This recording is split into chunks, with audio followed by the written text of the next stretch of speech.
Alors, je ne sais pas si certains d'entre vous ont participé à mon intervention ce matin. Il y aura 2-3 petites redites, mais pas trop. Là, je vais plutôt me concentrer sur du pratico-pratique, comment configurer un assistant éditorial IA. Je vais vous expliquer ce que j'entends par assistant éditorial IA, évidemment. Et puis avant ça, peut-être que pour celles et ceux qui ne me connaissent pas encore, je vais me présenter. Donc, je suis Muriel Van der Meulen.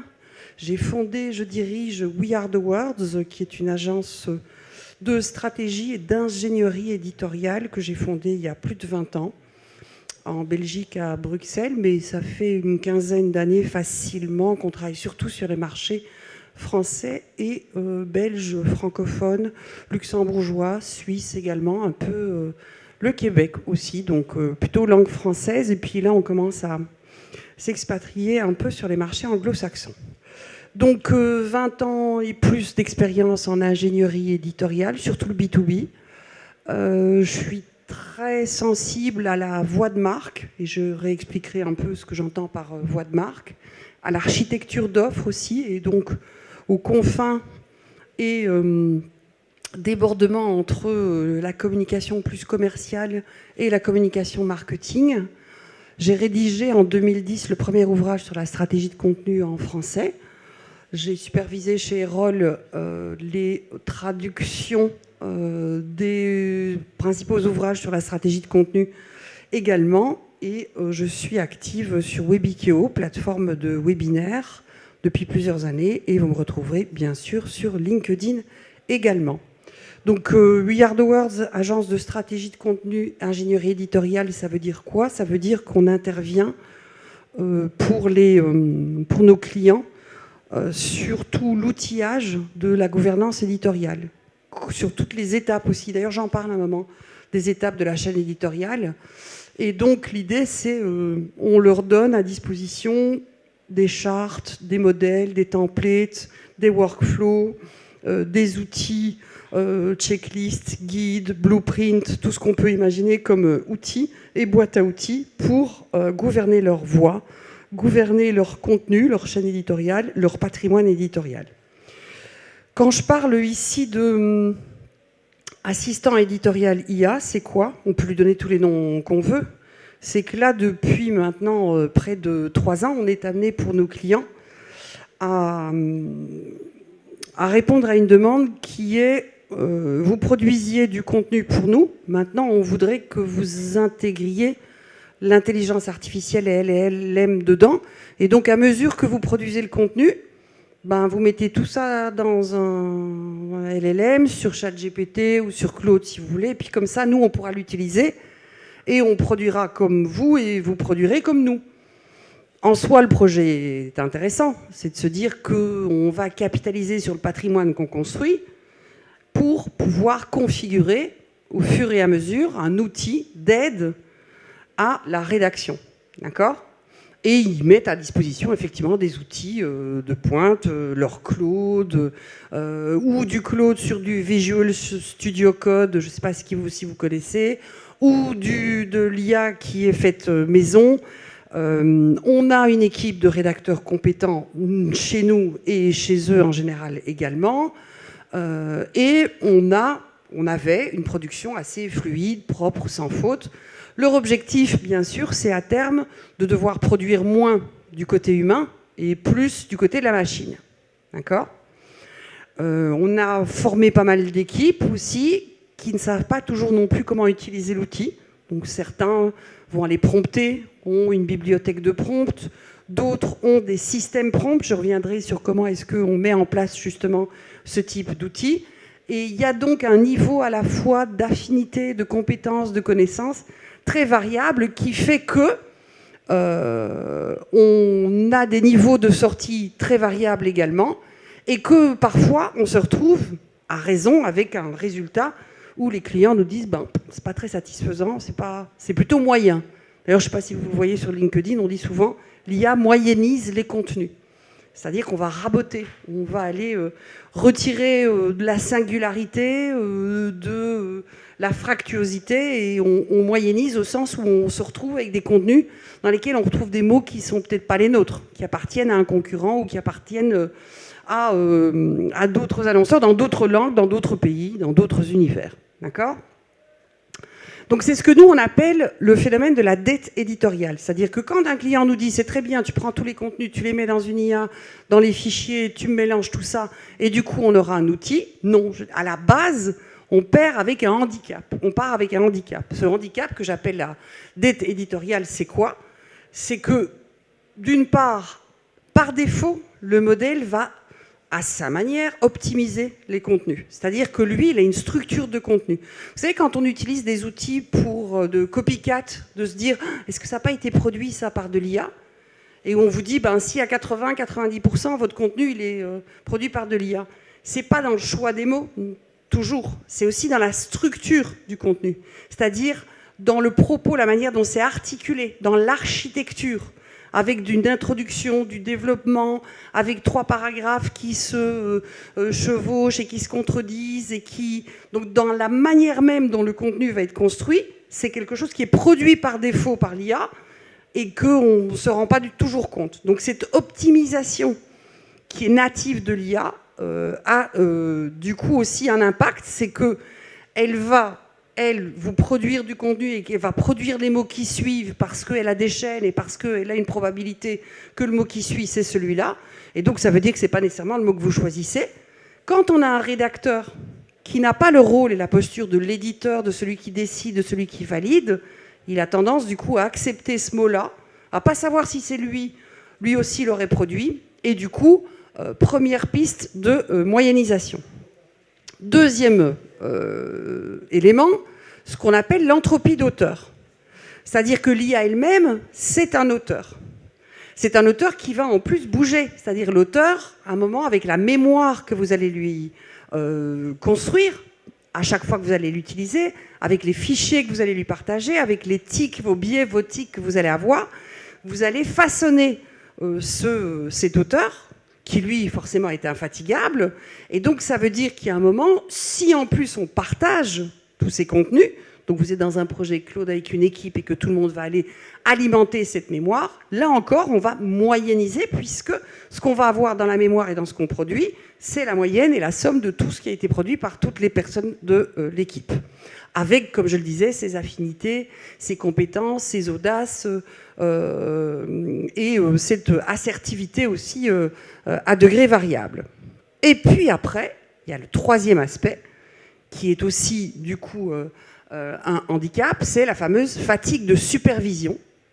C'est-à-dire que quand on est dans une posture où on va demander à un éditeur ou un rédacteur de relire plutôt que d'écrire, on va émousser le jugement, au sens où quand vous êtes un rédacteur, que vous faites votre plan de contenu, que vous sourcez votre contenu, que vous allez rechercher pour faire ce qu'on va appeler le chemin de fer, le fil de fer, la structure, la carcasse, et que derrière vous rédigez, il y a fort à parier que quand on corrige, au final, vous défendiez votre parti pris, vous défendiez votre copie, vous défendiez votre contenu. En revanche, quand on vous demande juste d'aller relire, d'aller vérifier, d'aller corriger un contenu qui a été rédigé soit par quelqu'un d'autre, soit par une machine, sauf si votre mission à vous est en danger et compromise par la production de l'autre, vous aurez tendance à être moins vigilant, à être moins dans le game. Et donc là encore, on va avoir un degré d'évaluation, un degré de jugement qui va moyenniser le résultat. Donc tous ces éléments-là font qu'a priori, si notre ChatGPT sur mesure ou si notre Claude sur mesure n'est pas,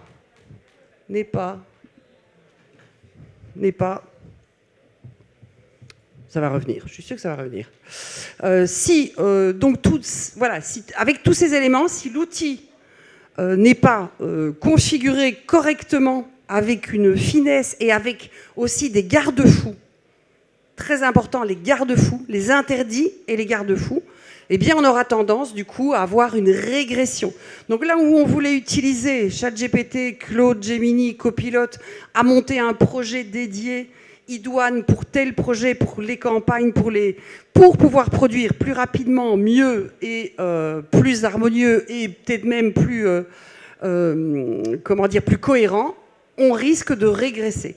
Donc ce que je vais vous montrer, c'est comment on évite que l'IA écrive moyen, donc qu'elle moyennise. Le fait qu'elle écrive pas mal, c'est pas un souci. Non, moi j'ai des clients qui me disent l'IA écrit mal, elle n'écrit pas mal, elle moyennise. Par contre, ce qu'on va voir, c'est comment précisément on peut éduquer cette IA, la configurer pour que ce soit un assistant éditorial de marque à sa mesure et avec une vraie valeur ajoutée. Donc si on regarde, si on prend l'IA outil, juste outil, on a encore pas mal de clients. On travaillait avec une entreprise de plateforme de mise en relation dans le secteur chimique avec des équipes internationales qui utilisaient Claude ou qui utilisaient ChatGPT avec des prompts, juste des prompts. Donc ils avaient un référentiel de prompts dans un Word et pour chaque étape de la production, de la chaîne de production, ils utilisaient ces prompts en activant la mémoire. D'accord ?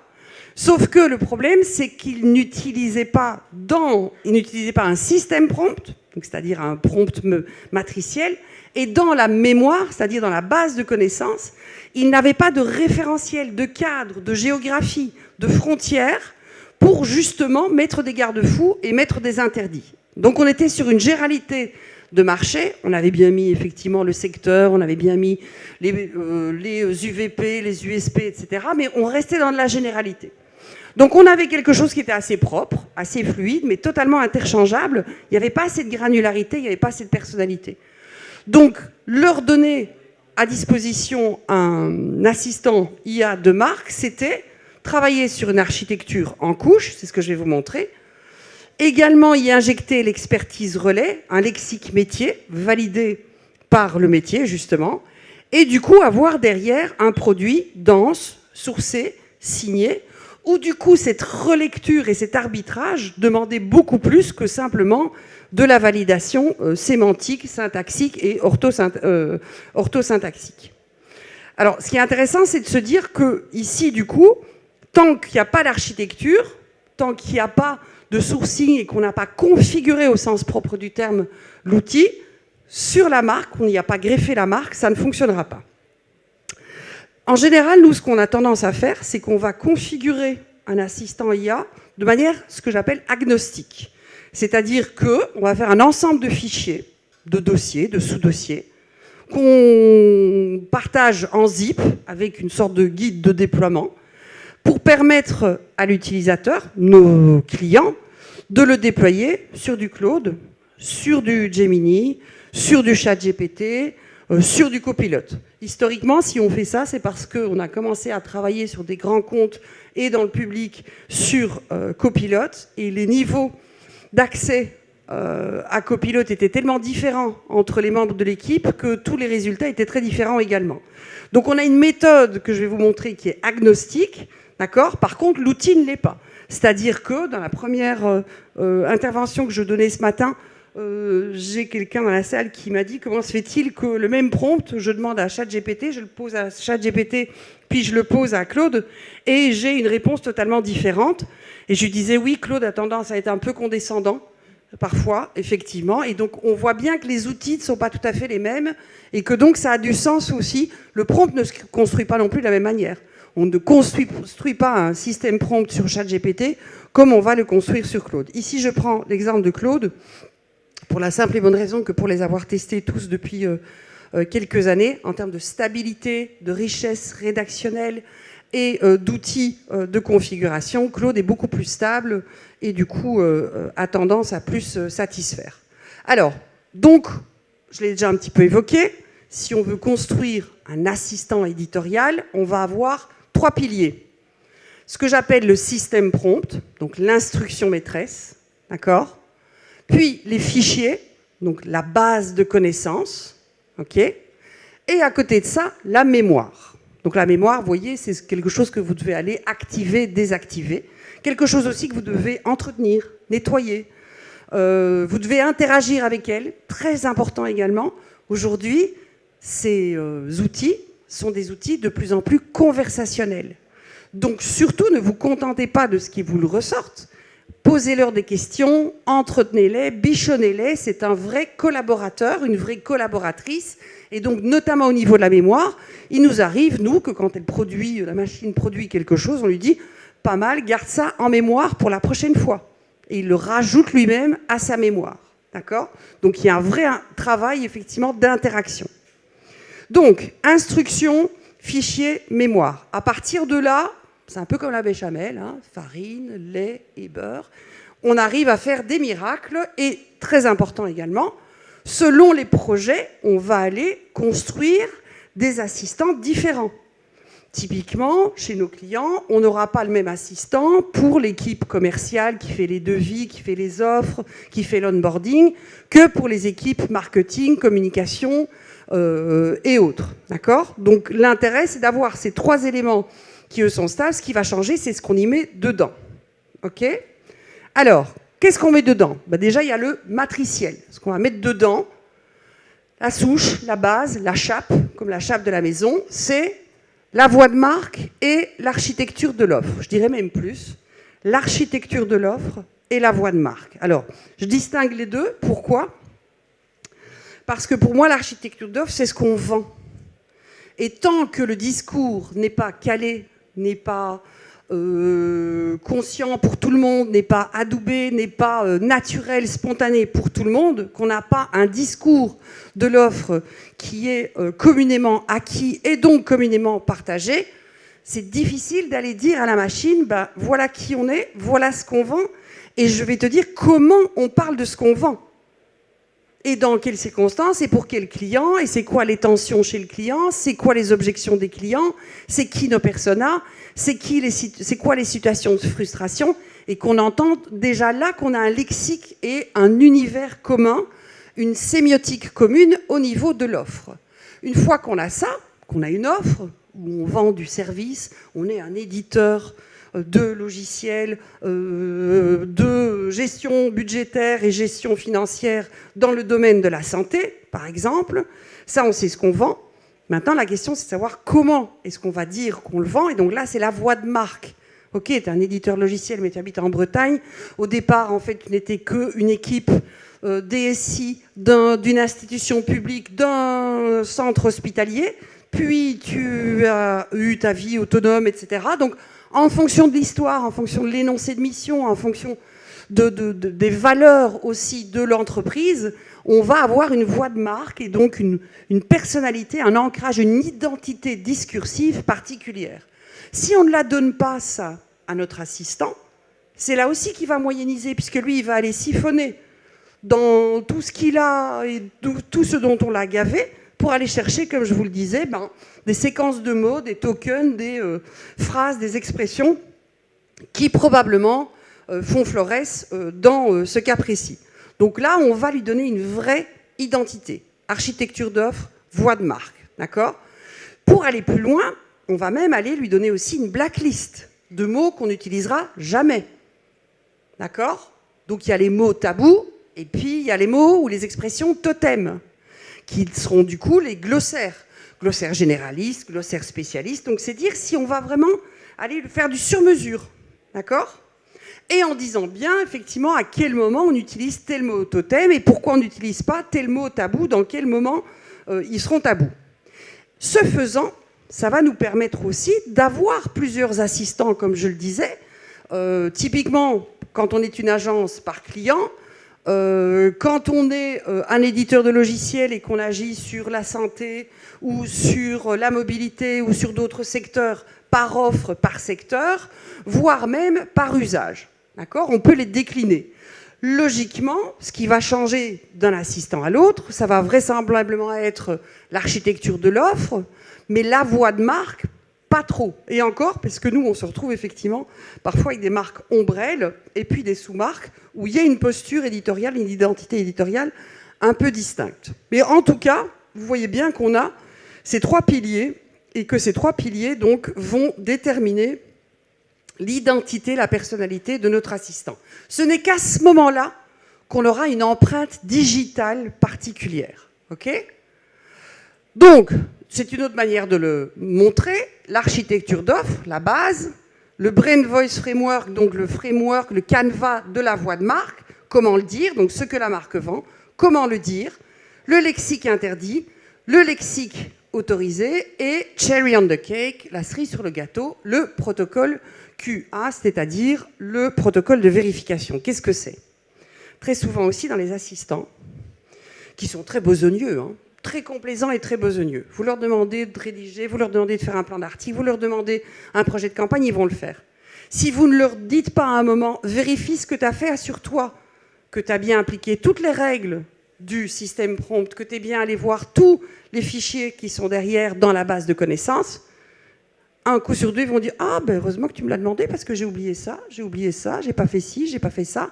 J'étais sur tel archétype plutôt que tel autre. Oui, finalement, toute réflexion faite, j'aurais dû réfléchir un peu plus longtemps. » Donc ce protocole de vérification, de questions-réponses, il est essentiel. Il n'y a pas un projet chez nous qui ne termine pas, c'est le contrôle qualité en fait, qui ne termine pas par une checklist, une liste de contrôle pour voir que toutes les étapes ont bien été réalisées dans le bon ordre et avec les bonnes instructions. Ensuite, comment est-ce qu'on va configurer et articuler du coup le projet? Bon, déjà, a priori, nous aujourd'hui on reprend des assistants parfois qui existent ou de la matière qui existe, une charte éditoriale par exemple, une ligne éditoriale, on diagnostique. On va évaluer les fondations, on va évaluer le périmètre. J'évoquais tout à l'heure, je parlais de l'audit d'empreinte IA, qui nous aide beaucoup bien sûr, et c'est à partir de là qu'on va pouvoir diagnostiquer au fond aujourd'hui, avec la charte éditoriale telle qu'elle existe, avec les interdits tels qu'ils existent, avec les contenus aussi ou les claims légaux qui existent, qu'est-ce qu'on a et comment on peut traduire ça dans des instructions ou dans une base de connaissances. Donc ça veut dire que sur les fondations et le périmètre, c'est à partir de ça qu'on va pouvoir convertir la marque en règles. D'accord ? Donc ces règles étant, comme je le disais, une architecture d'offre, un lexique, une voix. Et une fois qu'on a traduit tous ces éléments-là, on va pouvoir les assembler en mode Lego et assembler l'instruction, système et les sources. Il y a dans Claude, quand vous créez un nouveau compte Claude ou un nouveau projet, un nouvel espace Claude, vous avez un projet par défaut. Je ne sais pas si vous voyez ça, qui s'appelle System Prompt Claude ou Project Claude. Dedans, il y a un fichier, qui est un fichier de conseils sur comment construire un système prompt dans Claude. Donc si vous l'avez, surtout ne le supprimez pas. Nous, c'est ce qu'on utilise de façon matricielle, une fois de plus, toujours pour créer notre propre système prompt.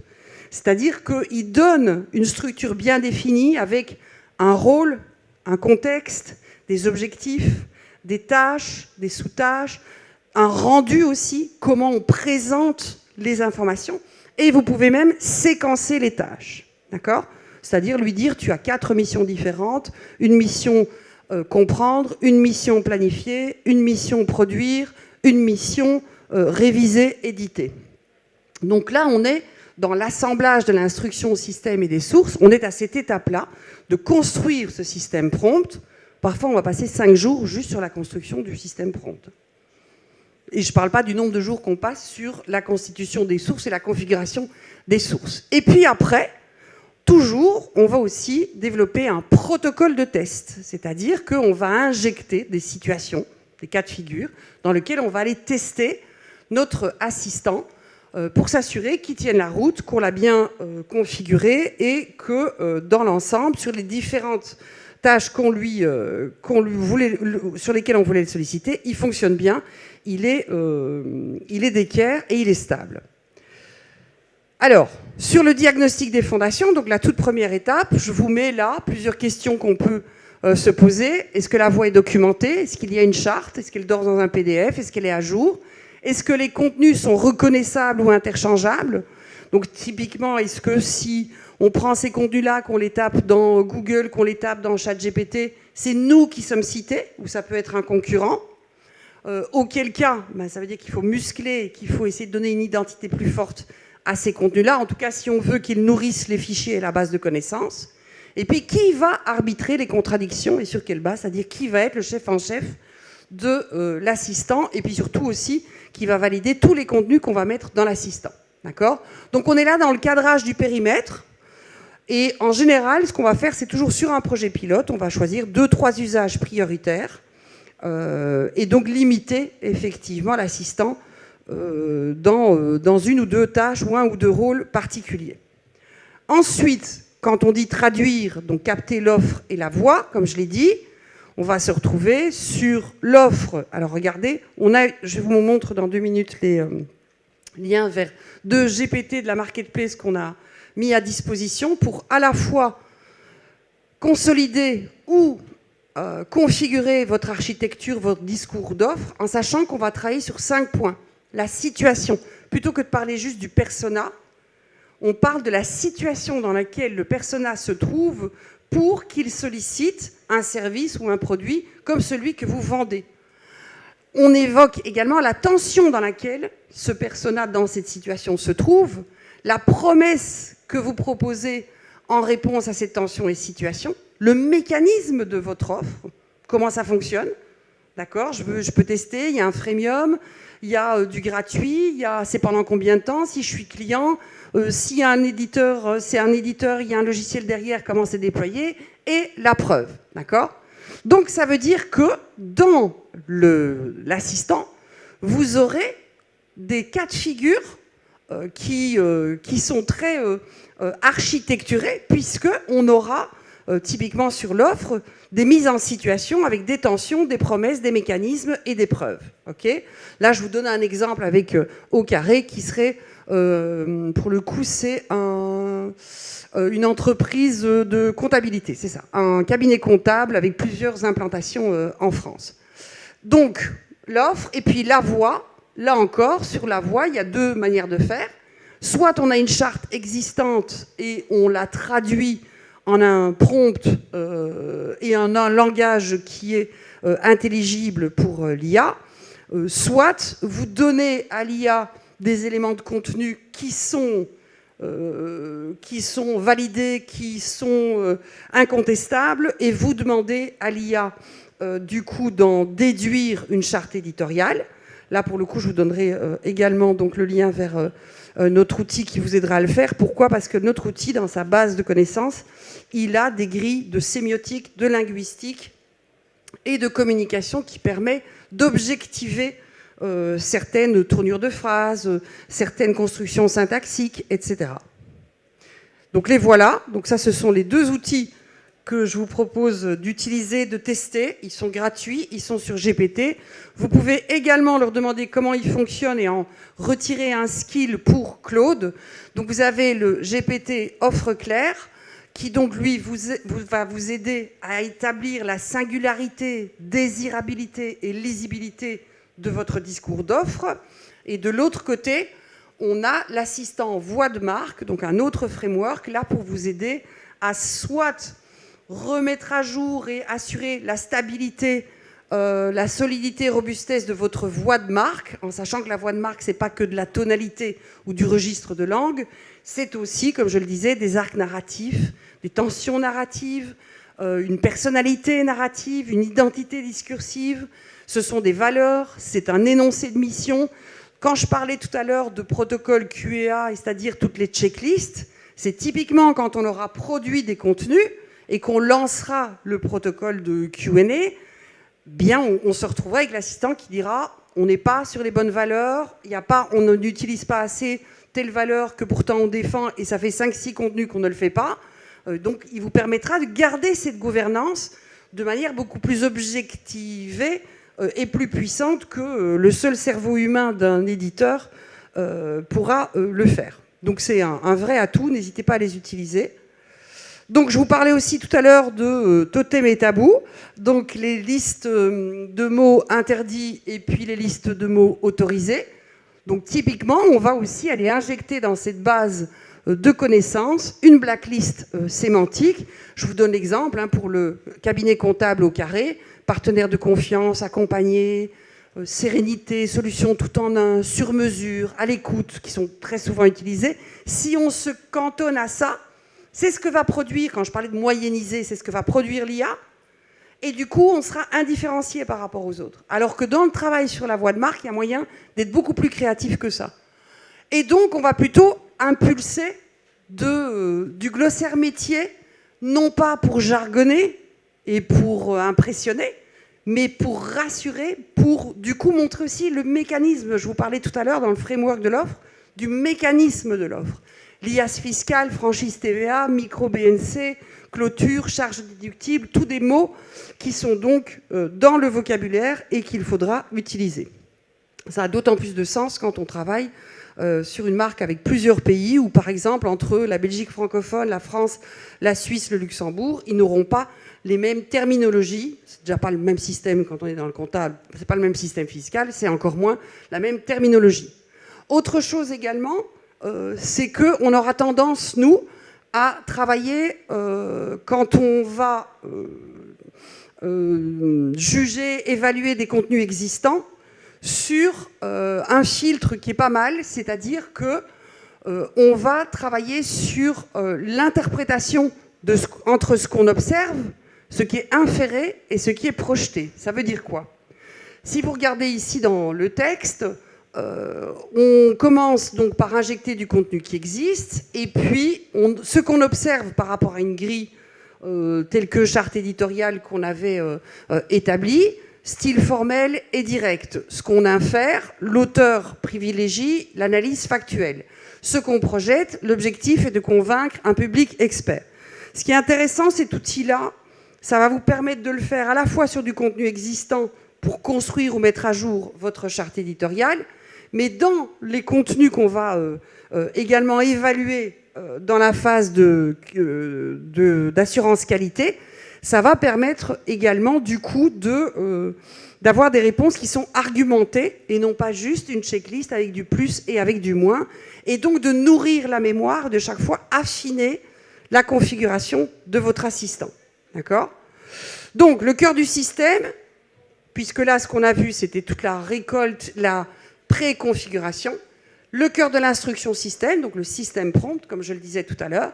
On va travailler dans ce système prompt sur une architecture encore particulière, un rôle, archétype, couche glossaire, d'accord, couche blacklist et couche protocole de comportement.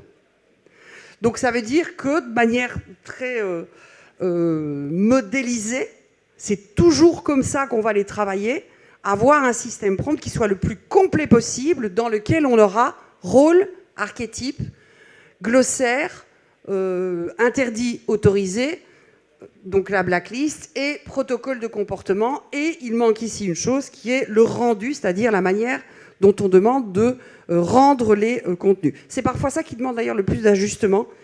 C'est notamment sur la longueur, sur la granularité, sur la complexité ou simplicité, sur le vocabulaire utilisé. Ça, c'était du côté du système prompt. Si on part maintenant sur la base de connaissances, quand on regarde, d'ailleurs, on a une petite réglette où on voit le nombre de fichiers qu'on peut mettre. Du coup, on se dit, wow, c'est super, je vais prendre tout mon drive, je vais mettre dedans, ça va aller bien. Non, pas du tout. On essaye d'éviter ce genre de choses. Ça demande de restructurer, de remettre les bons boutons des bonnes couleurs avec les bons boutons des bonnes couleurs. Si possible également, ça demande de faire un tri entre des fichiers qui sont en PDF, en Word, en PowerPoint. Le mieux, c'est le Markdown. C'est le plus simple, c'est le plus léger, c'est le plus universel.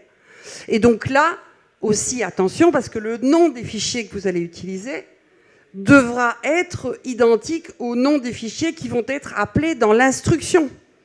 Si dans l'instruction, on a un fichier qui est un fichier de mots tabous, il faudra que dans le nom du fichier, ce soit mot tabou et non pas blacklist ou mot interdit. Donc il faut qu'il y ait là une correspondance entre les noms des fichiers, ce qu'ils comportent également, et ce qu'on va aller appeler dans l'instruction.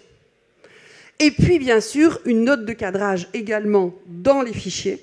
Alors parfois, c'est intéressant d'ailleurs, c'est que sur le terrain, j'ai pas mal de clients qui ont des difficultés à percevoir les frontières entre qu'est-ce que je mets dans l'instruction et qu'est-ce que je mets dans le fichier. Typiquement, sur la note de cadrage, c'est de savoir, effectivement, mais dans ma note de cadrage, je mets des trucs qui sont aussi dans l'instruction, où c'est que comment je vais utiliser quel fichier, dans quel ordre et dans quelle association. Ce qui est intéressant, c'est que la note de cadrage va permettre effectivement de donner une sorte de guide d'utilisation de tous les fichiers qu'on aura dans la base de connaissances. C'est ça son utilité. C'est de dire, ben, voici un peu, c'est l'inventaire des contenus et de l'ordre dans lequel on va les utiliser. OK ? Donc, pour l'hygiène du projet, sur la base de connaissances, on nomme les fichiers, donc nom de fichier court, stable. On évite les V2, V3, final. On isole une conversation, un seul sujet. Très important aussi dans votre assistant. Alors, à la fois par rapport à la consommation de tokens et de... puisque c'est un gros sujet aujourd'hui il avale tous mes tokens, il est super gourmand. Et simplement aussi parce que quand vous devez retravailler, typiquement si on est dans de la content factory, qu'on se retrouve à devoir produire 50 articles par mois, si vous faites 2-3 articles dans une même conversation, il y a un moment où le troisième article, ça va baver avec les mots et les phrases du premier. Et en plus, quand vous serez à la V2 ou V3 ou optimisation, vous ne saurez plus dans quelle conversation vous aurez mis le premier, le deuxième ou le troisième. Donc, un sujet, une tâche, une conversation. Ensuite, forcément, on bascule, on change de conversation dès qu'on change de sujet ou de tâche. J'irais même jusqu'à dire que sur certains projets, quand on sait que dans une chaîne éditoriale, qu'est-ce qu'on a ? On a d'abord l'idéation. Donc, on choisit le sujet, on choisit l'angle, on choisit le persona. Et puis, on a le plan, on structure, en architecture. Puis, on a la production, on rédige, on réécrit, on augmente. Puis, on a la relecture, d'accord ? Il arrive sur certains contenus qui sont assez longs, des landing pages SEO de 1500 à 3000, 4000 mots, on aura tendance à avoir une conversation par étape de la chaîne de production, d'accord ? Et on terminera la première étape en disant « résume-moi tout ce qu'on a fait ensemble sous forme de brief pour l'étape suivante ». Et du coup, on passe à l'étape suivante. Pareil, résume-moi ce qu'on a fait sous forme de brief et on passe à l'étape suivante. Donc cette idée, si vous voulez, de méthode, de nouveau, quand je parlais d'ingénierie tout à l'heure, d'étape, de flow, de workflow, est très importante. Très important également, on supprime les conversations obsolètes, on vérifie la mémoire, on la nettoie. Parce qu'il se peut très très bien que sur 3 mois, 6 mois, il y ait des éléments dans la mémoire que vous n'utilisez plus, vous allez trancher, arbitrer, que finalement on n'utilisera plus cette terminologie ou cette expression-là. Donc là encore, on entretient son outil. Et puis, comme je le disais, le protocole Q&A, donc le contrôle, qui pour le coup, c'est pas une question de fliquer le rédacteur, c'est plutôt de fliquer l'IA. Et donc là, qu'est-ce qu'on va faire ? On va s'assurer, typiquement, test piège, plafond exact de la micro-entreprise en 2026. Donc vous allez avoir votre projet ou votre IA, votre assistant qui va inventer un chiffre. S'il n'a pas eu dans sa base de données, donc c'est pour ça qu'on l'appelle le nu, s'il n'a pas eu dans sa base de connaissances de l'information qui l'éduque, le configuré va refuser catégoriquement et renvoyer à la source officielle. Donc dans ce cas-ci, ça veut dire quoi ? Ça veut dire que soit dans l'instruction, soit dans la note de guidage, on lui dira « tu ne donnes jamais de chiffres. Tu iras chercher les chiffres ailleurs, je ne donne pas les chiffres ». Ça c'est intéressant parce que si vous le forcez à la fois dans la note de guidage et dans le système prompt, vous pouvez essayer 3, 4, 5 fois dans votre assistant, il n'est pas censé vous les donner les chiffres. D'accord ? Et ça marche. On a des assistants chez des clients qui sont des assistants éditoriaux où on a interdit la rédaction. Donc c'est bon pour l'idéation, c'est bon pour la structuration, l'architecture, mais on a verrouillé pour la rédaction, il ne rédige pas. Pourquoi ? Parce qu'on a mis dans les instructions et dans la note de guidage dans les fichiers qu'on ne peut pas le faire. D'accord ? Donc ici, on va voir qu'on va tester toute la chaîne sur la source donc de la base de connaissances et du système prompt. Et après, on va mettre en place le protocole donc, de validation. C'est-à-dire que, comme je le disais tout à l'heure, on invente des études de cas, des cas d'école, et on va tester l'assistant. et on regarde s'il invente un fait absent de la base, s'il n'invente pas, si lui-même, à certains moments, si on l'a configuré comme tel, lui, va dire et identifier ce qui manque. Donc ça, on peut aussi très bien le configurer en disant « indique-moi s'il manque ». Oui. Arrêtez. Voilà. Voilà. Donc, je le savais, je l'avais dit tout à l'heure que j'étais très bavarde. J'avais terminé juste à temps et pas ici. Et donc, je vous donne encore 2-3 autres éléments. Et d'ailleurs, si vous voulez la présentation, vous flashez votre badge et je vous l'enverrai par mail puisque je vous le laisse et vous le passez puisque je crois que je n'aurai pas le temps de... Donc, je vous donne ici 2-3 outils supplémentaires. Un brief parfait pour votre assistant. Et où vous pouvez voir dans le protocole derrière, entre un assistant nu, donc qui n'a pas de base de connaissances, qui n'a pas de système prompt, où vous lui aurez mis juste un grand prompt dans la conversation, je suis machin, je travaille dans tel secteur, mon UVP, mes USP, mon marché, mes personas, et vous allez voir que vous allez avoir donc ces nuances, donc ça vous l'aurez si vous le souhaitez. Juste aussi, faites attention au modèle que vous utilisez, puisque comme vous le savez, selon le modèle que vous utilisez, vous n'aurez pas le même résultat. Donc là, je vous mets un petit graphique des types de modèles que vous pouvez utiliser, entre tâches d'exécution simple et jugement éditorial complexe. Et je vous l'avais dit, je vous résume comment se situe une chaîne éditoriale, idéation, fil de fer, rédaction, check, édition. Et donc, vous pouvez configurer votre assistant pour qu'il suive ces étapes-là. Voilà. Si vous le souhaitez, je peux vous faire un audit, soit de votre assistant, si vous en avez un qui est en place, soit d'un système prompt ou d'une base de connaissances, où vous êtes déjà dans le projet, mais vous avez des doutes sur la manière dont il est configuré, ou vous avez les pièces du Lego, mais vous n'avez pas encore construit la pièce montée. Donc vous n'hésitez pas. Vous avez ici qu'à flasher le code, vous nous envoyez un message et on vous revient, et sinon vous badgez et c'est bon. Est-ce qu'il y a des questions? Non, parce qu'on n'a plus le temps. Voilà. Hein, bon, on se téléphone, on se fait une bouffe, quoi. Voilà. Merci beaucoup. Désolée, j'ai été un peu longue.